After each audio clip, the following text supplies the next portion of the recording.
बच्चों, पिछली वीडियो में हमने समझा था कि कोऑर्डिनेट सिस्टम में पॉइंट को कैसे लोकेट करते हैं। लेकिन अब एक और इम्पोर्टेंट सवाल आता है, किसी भी दो पॉइंट के बीच डिस्टेंस कैसे निकाला जाता है। आज हम इसी कॉन्सेप्ट को एकदम इजी तरीके से समझेंगे। बच्चों, अब तक हमने सिर्फ उन पॉइंट्स को देखा जो एक्स एक्सिस या वाई एक्सिस पर होते हैं, लेकिन एक इम्पोर्टेंट सवाल, जो पॉइंट्स एक्सिस पर नहीं होते उनके कोऑर्डिनेट्स कैसे होते हैं। इसी को समझने के लिए हमें कार्टेशियन प्लेन को समझना होगा। ये पॉइंट्स एक्सिस पर नहीं होते, लेकिन इनका एग्जैक्ट लोकेशन भी एक्स या वाई कोऑर्डिनेट से बताया जा सकता है। इसलिए इन सब पॉइंट्स को समझने के लिए हमें कार्टेशियन प्लेन या कोऑर्डिनेट प्लेन को डिटेल में समझना होगा। जिस प्लेन पर एक्स एक्सिस और वाई एक्सिस बने होते हैं उसे कार्टेशियन प्लेन या कोऑर्डिनेट प्लेन कहते हैं। इसे एक्स वाई प्लेन भी बोला जाता है। ये पूरा 2D स्पेस होता है जहां हम किसी भी पॉइंट को लोकेट कर सकते हैं। बच्चों, अब समझो, एक्स एक्सिस और वाई एक्सिस मिलकर इस प्लेन को 4 पार्ट्स में डिवाइड कर देते हैं और इन 4 पार्ट्स को क्वाड्रेंट्स कहते हैं और इन्हें एंटी क्लॉकवाइज डायरेक्शन में नंबर दिया जाता है, जैसे quadrant first, quadrant second, third और फोर्थ। यहाँ मोस्ट इम्पोर्टेंट बात याद रखने वाली है, क्वाड्रेंट्स को एंटी क्लॉकवाइज डायरेक्शन में नंबर दिया जाता है। अब सबसे इम्पोर्टेंट कॉन्सेप्ट साइन का। क्वाड्रेंट फर्स्ट में x पॉजिटिव होता है, y भी पॉजिटिव होता है। क्वाड्रेंट सेकंड में x नेगेटिव होता है, y पॉजिटिव होता है। क्वाड्रेंट थर्ड में x भी नेगेटिव और y भी नेगेटिव होता है। क्वाड्रेंट 4 में x पॉजिटिव और y नेगेटिव होता है। याद रखो, राइट साइड में x पॉजिटिव, लेफ्ट साइड में x नेगेटिव, ऊपर y पॉजिटिव, नीचे y नेगेटिव।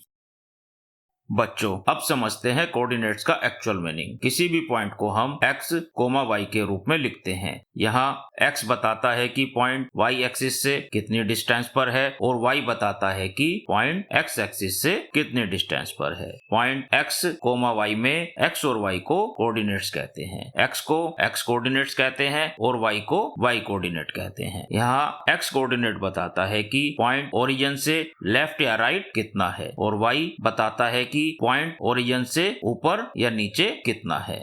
इसलिए पॉइंट x, y को बोलते हैं ऑर्डर्ड पेयर। अब एक उदाहरण की सहायता से समझते हैं। कोई पॉइंट W दिया गया है जिसके कोऑर्डिनेट्स हैं x कोऑर्डिनेट 3 और y कोऑर्डिनेट -5। इसका क्या मतलब है? x इक्वल टू 3 यानी कि यह पॉइंट ओरिजिन से 3 यूनिट राइट साइड पर है। y इक्वल टू -5 यानी कि यह पॉइंट ओरिजिन से 5 यूनिट नीचे की तरफ। क्योंकि यह पॉइंट की पोजीशन बताता है, इसीलिए इसे कोऑर्डिनेट ज्योमेट्री में पॉइंट की पोजीशन बताने वाला पेयर कहते हैं। क्या बच्चों, इनका कोई डेडिकेटेड नाम भी है? हाँ, इनका एक डेडिकेटेड नाम भी होता है। पॉइंट x, y में x कोऑर्डिनेट को कहते हैं एब्सिसा और y कोऑर्डिनेट को कहते हैं ऑर्डिनेट। सिंपल याद रखने की ट्रिक है, एब्सिसा a अक्रॉस यानी कि ओरिजेंटल लेफ्ट और राइट, ऑर्डिनेट o यानी कि अप एंड डाउन यानी वर्टिकल ऊपर और नीचे।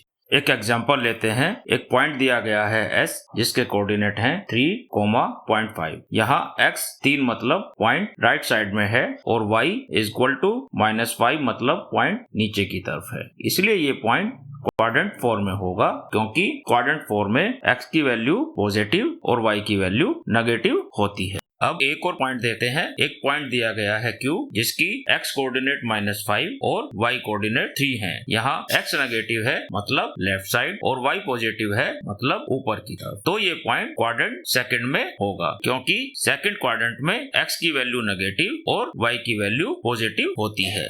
दो पॉइंटों के बीच की दूरी कैसे निकालते हैं? चलो सिंपल तरीके से समझते हैं। सबसे पहला केस, जब पॉइंट स्ट्रेट लाइन में हो या एक्सिस के पैरेलल हो। इजी केस, अगर हॉरिजॉन्टल लाइन हो मतलब y सेम है तो डिस्टेंस होगी x2 - x1, और अगर वर्टिकल लाइन हो मतलब x सेम है तो डिस्टेंस होगी y2 - y1। सिंपल सब्सट्रैक्शन और आंसर मिल गया। लेकिन बच्चों, अगर लाइन टिल्टेड हो तब क्या करेंगे? यहाँ डायरेक्ट फॉर्मूला काम नहीं करेगा, तो हमें एक एक नया तरीका यूज करना पड़ेगा और वही है Baudhayana Pythagoras theorem. Right angle triangle में C square equal to A square plus B square. यहाँ सी होता है डायगोनल डिस्टेंस और ए और बी होते हैं हॉरिजॉन्टल और वर्टिकल डिस्टेंस। अब जनरल केस समझते हैं। मान लो दो पॉइंट्स हैं P जिसका x कोऑर्डिनेट है x1 और y कोऑर्डिनेट है y1 और पॉइंट Q जिसका x कोऑर्डिनेट है x2 और y कोऑर्डिनेट है y2। स्टेप 1 हॉरिजॉन्टल डिस्टेंस निकालो यानी x2 minus x1। Step 2 vertical distance निकालो y2 minus y1। Step 3 Pythagoras theorem लगाओ। फाइनल फॉर्मूला बन जाता है distance equal to x2 minus x1 square plus y2 minus y1 square का square root. चलो एक एग्जांपल देखते हैं। P और Q यहाँ दो पॉइंट दिए हुए हैं। P का x कोऑर्डिनेट है 1 और y कोऑर्डिनेट है 2, Q का x कोऑर्डिनेट है 4 और y कोऑर्डिनेट है 5। x2 minus x1 equal to 4 minus 1 equal to 3, y2 minus y1 5 minus 2 equal to 3। तो डिस्टेंस होगी 3 स्क्वायर प्लस 3 स्क्वायर का स्क्वायर रूट यानी कि square root of 18 equal to 3 square root 2 units. चलो एक एग्जांपल से समझते हैं। यहाँ हमारे पास तीन पॉइंट हैं A, D और M, जिसमें A का x कोऑर्डिनेट है 1 और y कोऑर्डिनेट है 2, D में x कोऑर्डिनेट है 6 और y कोऑर्डिनेट है 2 और M में x कोऑर्डिनेट है 1 और y कोऑर्डिनेट है -4। सबसे पहले स्टेप 1 हॉरिजॉन्टल और वर्टिकल डिस्टेंस निकालते हैं A से D तक। देखो दोनों का y सेम है यानी 2, इसलिए यह हॉरिजॉन्टल लाइन है। डिस्टेंस होगा 6 माइनस 1 इक्वल टू 5 यूनिट्स। अब A से M तक देखो दोनों का x सेम है यानी 1, तो यह वर्टिकल डिस्टेंस होगा। डिस्टेंस होगा 2 माइनस -4 यानी कि 6 यूनिट। स्टेप 2 में अब हम पाइथागोरस थ्योरम यूज करके डायगोनल डिस्टेंस निकालने के लिए एक राइट एंगल ट्रायंगल ADM बनाते हैं। तो AD का डिस्टेंस होगा 5 स्क्वायर प्लस 6 स्क्वायर का रूट यानी कि √61 जो अप्रोक्सीमेट 7.81 यूनिट होता है। स्टेप 3 में इस तरह हम किसी भी दो पॉइंट के बीच एग्जैक्ट डिस्टेंस निकाल सकते हैं, जैसे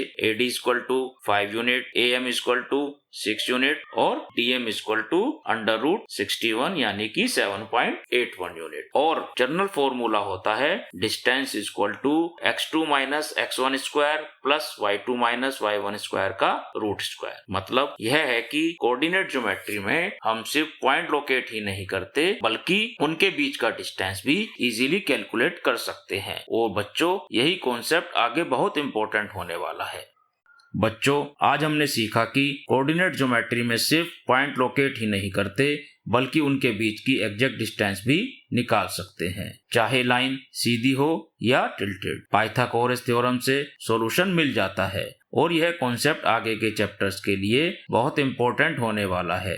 एग्जाम में डिस्टेंस फॉर्मूला और पाइथागोरस बेस्ड क्वेश्चन बहुत आते हैं, इसलिए इस कॉन्सेप्ट को स्ट्रॉन्ग जरूर करो। प्रैक्टिस ही सक्सेस की है। अगर आपको यह कॉन्सेप्ट क्लियर हो गया हो तो वीडियो को लाइक करें, शेयर करें और चैनल को सब्सक्राइब जरूर करें। और ऐसे ही इजी मैथ के लिए जुड़े रहिए। Easy math bye Sachin.